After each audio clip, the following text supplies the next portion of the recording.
Hi guys, I'm taking a break from the Illuminati videos for a day or so, but in this video I want to talk about one of the video games that I play quite a lot. It's called Star Wars: The Old Republic. It's a very enjoyable game, and the expansion that's out at the moment is called Knights of the Fallen Empire. But one of the best elements of this game, I find, is the section of the game that happens on the planet Ziost.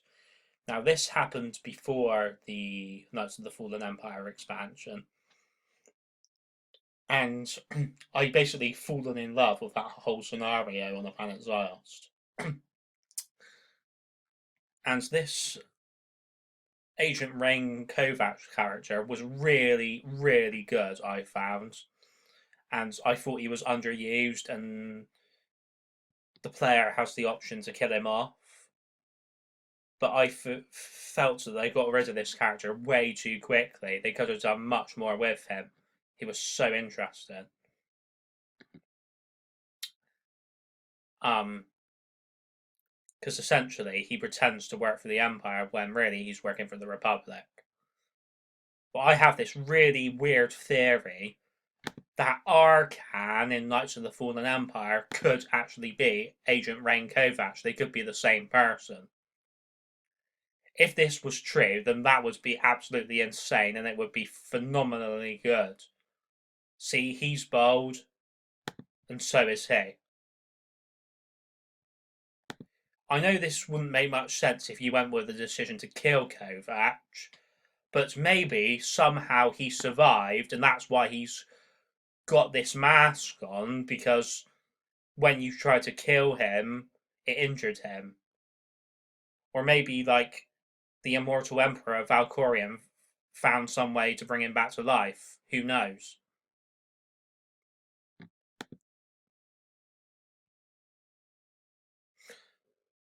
But I mean, it's not very likely that this theory is true, but it would be absolutely brilliant if it was. I mean, because after all, Arcann is a Force user and Kovac wasn't. That we know of, anyway. But, it was.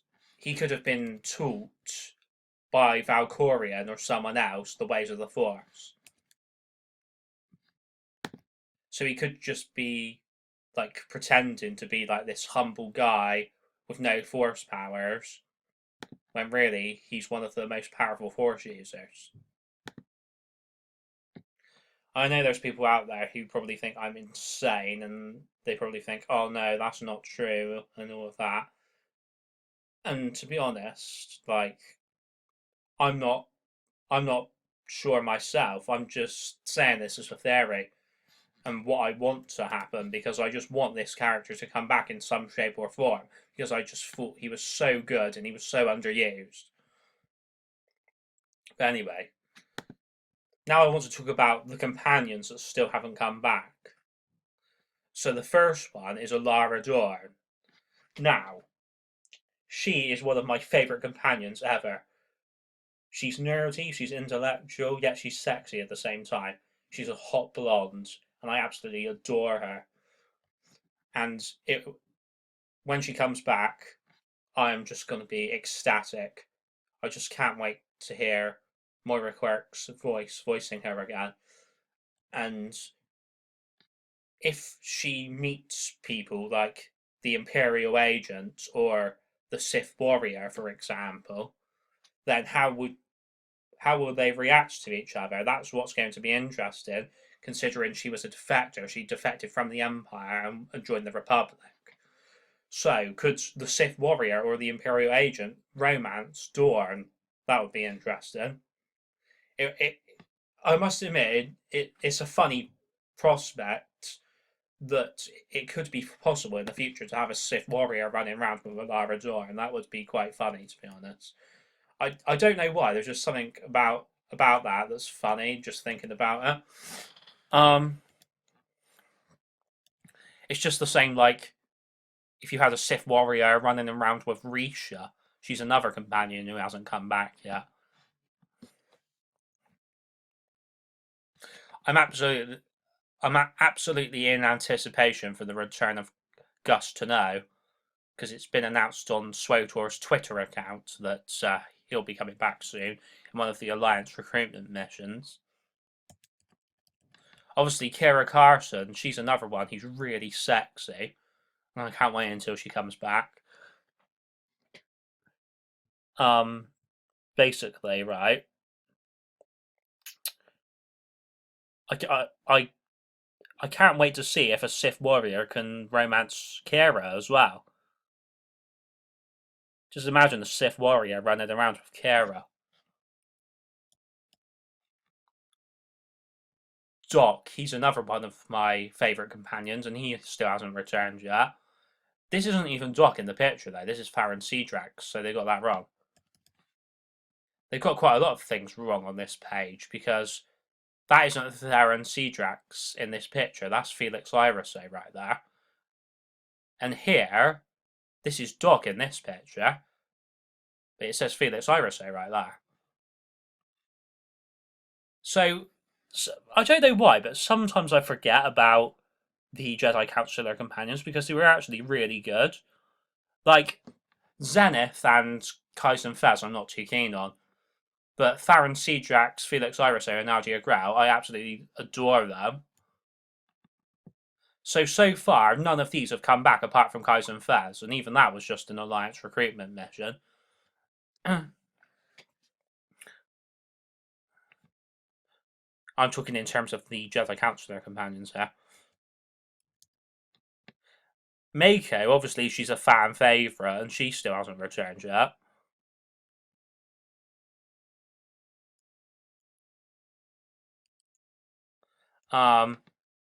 Malavai Quinn, for some reason, a lot of people don't like him, but I do.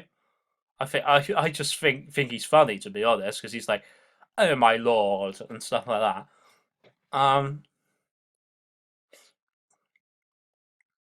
That storyline where he betrayed you, that was quite epic, to be honest. Jacer, she still hasn't come back. I think she's like really hot. Like she seems like really sexual, which I like. Like yeah, it seems like she gets turned on and thrilled and stuff, and quite a lot.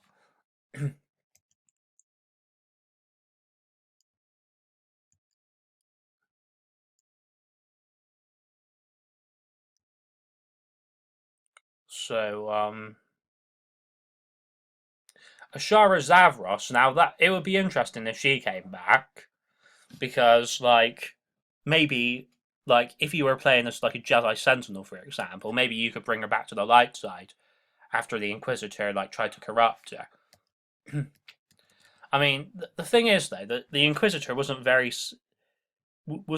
successful in turning her to the dark side because if I remember rightly, she still stayed on the light side and she still stayed as a Jedi. Um,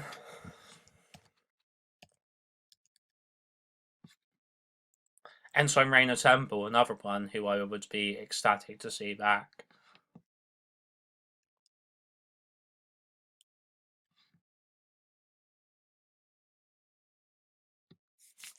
And Vector as well.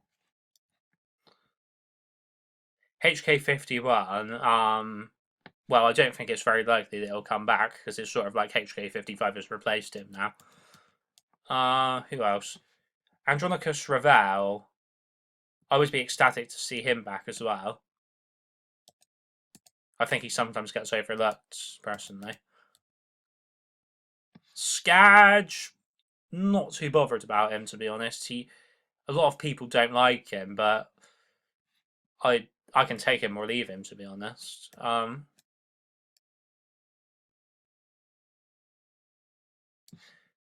Rusk and Lord Scourge.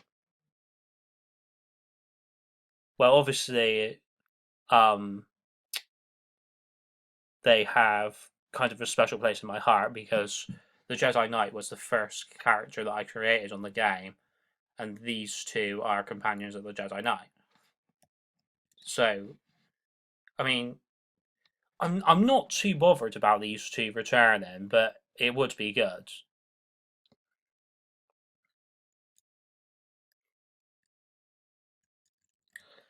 Akavi Spar, I mean, she could have